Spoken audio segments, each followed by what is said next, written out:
Welcome back. You're watching Your World at 10. Now, last evening, the Coal India IPO closed, clocking a record demand of $54 billion. That makes it India's biggest issue by a very wide margin. Joining us to talk about what probably is a watershed in the Indian primary markets, S. Ramesh, Chief Operating Officer of Kotak Investment Banking, one of the 5 lead managers to the issue. Ramesh, I've pulled you out of a party. Yes, absolutely right. It really feels like celebration time, a matter of national pride, just looking at what Coal India has done to Indian capital markets. Let me start with the first issue that has probably been at the center of a lot of the conversation as to why some of the previous government issues didn't do very well, and that is because the government was insisting on almost zero fees. This time they said we'll pay our investment bankers very well, and yet you guys bid at zero. What is the money you're making off this issue? I think handling the Coal India IPO, if keeping jokes aside, it's been a privilege for us. Sure. The kind of size, the fact that we've worked with the government and the company, and just dealing with investors has really made us feel proud and great that we've got a scale of and a company quality of this kind that we've been able to take to investors. That's so how indeed it's made we are you privileged. feel. But That's what right. does it mean in terms of money in the pocket? In terms of money, like many of the government deals, I mean, it's an open secret now. So I think the fees are not that you would typically see in any other deal. But really, we feel very, very great having done this IPO. Ramesh, give me a straight answer. Did you make any money on this issue? No. So it's a prestige thing more than anything else. It's a prestige. It's a privilege. That's what I'm saying. So where did Kotak end up in the race between the 5 banks to bring in the maximum investors? Our belief is that we would be among the top 1. That's what Merrill says as well, right? That's right. So you may hear this from other banks, but right. I have reasons to believe that we would be the top procurer in this.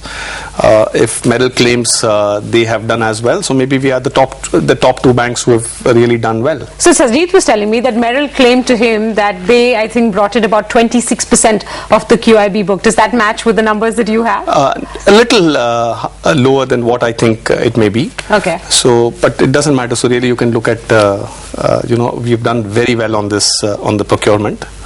And there are, if I can just sort of take the conversation away, there are 2 or 3 things which really from the investment banks side, to say that 2 or 3 things that I was pleasantly surprised.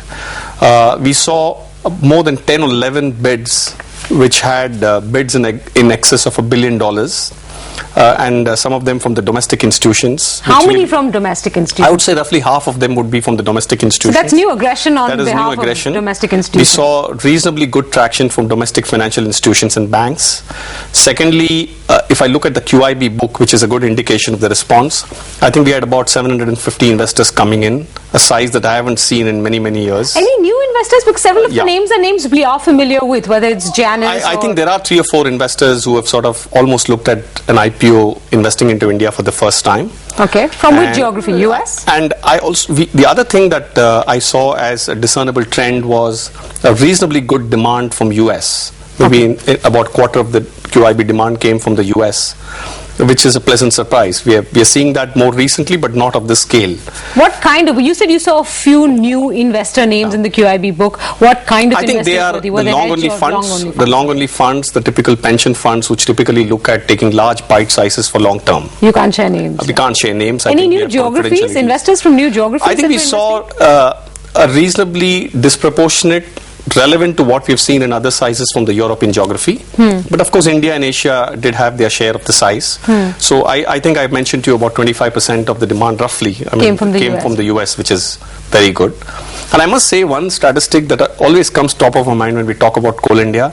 It's a $35 billion market cap at the IPO price, and on an assumption that there will be a little pop on listing, which I don't want to speculate. The upper end of the price band. Billion, yes. I think this will, in all likelihood, get into the top 5 market cap companies in India. So that's why this makes the IPO so special. Sure, I understand. I mean, we've all known that Coal India is one of the jewels, so to speak, but there have been several questions raised, about the quality of coal, etc. How do you treat this? Is it a utility play? So, I'm guessing you thought there would be good demand, but would it be at 54 billion? See, it's tough to guess a number, but let me anecdotally share with you 1 or 2 small experiences we had when we went with other IPOs to certain geographies to meet investors. The experience that struck me as visibly different was that we had taken a management to meet for an IPO in the US, a large pension fund investor. And after this meeting was over, he actually spent a reasonable quality time talking about Coal India, and he indirectly told us that, look, mine will be a 3-figure bid. So we saw this in a few places, which made us believe that the kind of response we're likely to see for an IPO of this well before the IPO opened was going to be very different from what we've ever seen before. Can I find fault with the fact that your retail portion was subscribed only 2 times? Not at all. I think you should look at the retail response. Why as not more? Fantastic. See, you must also look at the fact that this is a $3 billion IPO, and the retail bucket getting 2.5 times subscribed with close to 3 billion demand, to my mind, is fantastic. In comparison to the kind of demand we've seen from QIBs and HNIs, you didn't anticipate higher retail demand? See, the QIBs are both global and local. Sure. And if you look at HNI demand in terms of size of money, with the leverage that they have, typically HNI investors tend to leverage, the retail investors tend to put in their own money. There are stories of retail investors, in fact, leveraging after a long time for the leverage is more generally done by the high net worth individuals. The retail participation of the kind of $3 billion that we saw, to my mind, is a superb response. You are not disappointed with the kind of retail response? In fact, we are happy, and we are not surprised, but we are happy. Did you do anything to market this differently? Because I know it's a good fundamental story, so to speak, and that itself would have brought in an initial amount of demand. But, considering all the experience that investment bankers and the government have had over the course of this calendar year with several of the issues, some which didn't do very well, some did rather poorly, and others did fairly okay.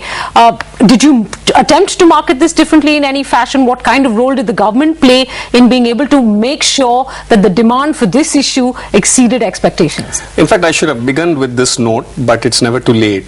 The largest credit for the success of this IPO, and this is not being politically correct, should go to the CMD of Coal India and his team, who did an outstanding job on the roadshows with investors, and also to Mr. Sumit Bose and his colleagues at the Disinvestment Ministry, who took a lot of pains in meeting investors, in talking to brokers, not just in the context of the IPO, but on a larger disinvestment plane, really setting the ambience. And I think the combination of these two, in many ways, I think a lot of the success should go to them. How much of the success would you put down to price? Because several people thought this was a rather accurately well-priced issue. And how much would you put down to, let's say, extra efforts to marketing? And then I'll come to what some of those extra efforts could have been. I think like in any great successful IPO, in Coal India is really a great success. The 3 factors I can't take the smile off your face. That's right. Yeah. And the 3 factors that we should really put down, not necessarily in order of priority. One is, it's an outstanding company, just looking at size and profitability. It's truly a global company, because not many people still know Coal India is the largest coal company in the world. Sure. The second thing is, in the course of interaction with investors, both by the company as well as probably, I guess, by the Disinvestment Ministry, I think they took the feedback on board, which they got directly as well as indirectly from us, from the investors. And third was the ambience of the market. So I think a combination of these 3 really helped in creating this kind of demand. But I would really put a lot of emphasis on the first and the second. And I think the feedback from the investors on the pricing, well appreciated, heard. They also left that discount to retail investors. So in a way, this alignment of all this stuff, I think, okay, the discount to retail investors has now become almost standard fare in several issues. But what was the manifestation of that feedback? And can you draw me some parallels as to what maybe you all did differently in this issue as opposed to previous issues that helped you sell it better? I think both on the QIB front as well as on the retail front, I think there's been a lot of marketing effort that's gone in. But there are 1 or 2 things I can't resist mentioning, especially when I look at Mr. Bose and some of his colleagues in the Disinvestment Ministry and the company. I think they've sort of gone, met brokers, understood from them what really ticks, what are the factors they should take into pricing, how should they read the market. So I think, in a way, there has been this special effort made now and a little while back, which sort of made the government do a good job in understanding the markets. More prompt payment of commissions? That's one example. Okay. And I think little measures of this kind, to my mind, we must really give them a lot of credit in getting all this in a suitable package in the context of the Coal India IPO. Okay, who is the top subscriber to this issue in the QIB portion? See, I'm not in a position to give you names. I'm not in a position to give you names. Domestic or international? Because there is buzz that LIC put in more than $3 billion. I would not like to comment, but I would more say... More than $3 billion? I would not like to give you any feedback on that, but I would say that there has been very good aggression from some of the domestic institutions, and there has also been aggression from some of the large pension and US funds, both from Asia and India. But it's the kind of aggression we saw, especially from some of the domestic investors, really surprised us. Ramesh, compare this to, you know, some of the issues of the last several years. I'm not saying the last few months, but the last several years that came close in terms of hype. The one issue I will refer to, which of course was nowhere as close to successful as this, but the hype generated was, you know, almost similar, and that was Reliance Power. Of course, that had a very unfortunate journey then, post-listing and all of that. But the buzz levels were almost the same, right? How would you compare this to some of the other iconic issues we've seen in the past? If I look at iconic issues, both emotionally and from a scale success, I'm tempted to refer not just to Reliance, but 3 or 4 issues. Sure. A relatively smaller one, but really created the buzz in 2003 was Maruti. That is a 1,000 crore issue, not very large, but you know, created the same kind of feeling we enjoy today. In many ways was the beginning of the capital market history for large issuances in India. Great participation. 2 more issues that I'm tempted to remember are NTPC and TCS. And especially NTPC, which was, you know, the 7th or 6th largest utility company in Asia, got a great response from everybody. Power Grid, and of course Reliance Power in 2008 got this kind of response. But I would say Coal India is up there. But the retail response has been better in some of the previous issues than in Coal India, right? The size of the issue is very different. Okay. If you look at, for example, an NTPC or TCS, they were 5,000 crore issues. This is 3 times the size. Right. So when you're looking at number of times subscribed, you have to look at overall how much, because it's all their own money. Most of them don't leverage. Sure. And I also think that just like you talked about new investors in the QIB bucket, my own feeling is just anecdotally from talking to people in my building and colony and what I've been receiving feedback, there are probably first-time investors from the retail side who have invested money in Coal India. Okay, no matter what I ask you, I can't take that smile off your face. There's a great feeling, not only for me personally or as Kotak as the investment bank, but for it's a national pride of what we've been saying. And I'll say it in context. If you go back 1 or 2 years, we've been hearing about large IPOs from China. Yes, we did 22 billion in Ag Bank this year. But we've heard about $3-4 billion IPOs from China occasionally. So this is India's moment. And just as we do well in games and in cricket, I think on the capital market side, it's a signal that we're really getting better at what we're doing. If I remember my numbers correctly, Petrobras was about 70 billion, but in that almost 49 billion came in from the Brazilian government itself. So I think it roughly did about a little over 35 billion dollars in other actual 54 billion is really a so you've number. Beat that, and you definitely have beat Ag Bank, which at that point, so in some sense you've set a record worldwide as well. How disappointed will you be if this issue doesn't open with a pop, so to speak? See, I'm not in the game, or we are not in the game because, of guessing. All of this is, our conversation is adding to the hype as well, Ramesh. It is adding to the hype, whether we like it or not. It's building that, you know, sort of the image, the story and all of that. It is going to build on expectations of... See, nobody can guess where it will list, because there is a little bit of market... Of course, I'm not asking you to guess, but will you be... Subject to that, my expectation is that it will have the pop on listing. Okay, I won't ask you for more, because, you know, I think then we'll end up sort of feeding into the legend of Coal India, so to speak. Last final question.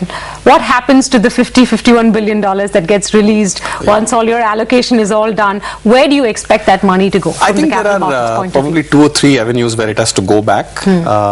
There are local investors who have leveraged, especially from the individual and high net worth side, so that money has to go back to where they borrowed. And there are international investors who have also sort of probably leveraged outside, so this money will sort of go back. And one expects that if there is no other negative news in the global economy, some of this will go back into fresh capital market ideas. That's what we're looking forward to. How much? Do you have any sense of it's really from the conversation that you have, at least from the QIB book, do you have any sense of how many people will choose to keep their money in India and look for maybe either secondary market options or other... It's tough to put a number.